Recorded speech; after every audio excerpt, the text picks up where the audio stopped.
Yes, bwana, balaa ni zito kweli kweli. Mbosso ameweza kuweka wazi kwa kupitia mama Diamond Platinum, na habari ikaweza kumfikia Mange Kimambi kwamba sababu za yeye kutoka ndani ya WCB ama Wasafi ni kwa sababu tu ya mwanadada Zuchu.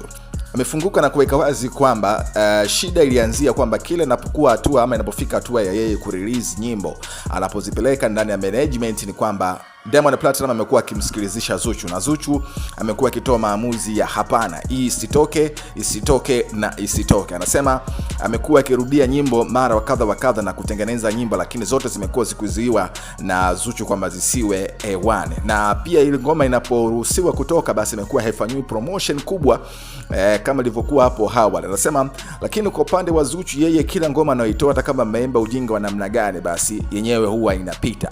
Amesema sababu kubwa ni kwa sababu kwamba kwa sasa hakuna anayeweza kuwasikiliza.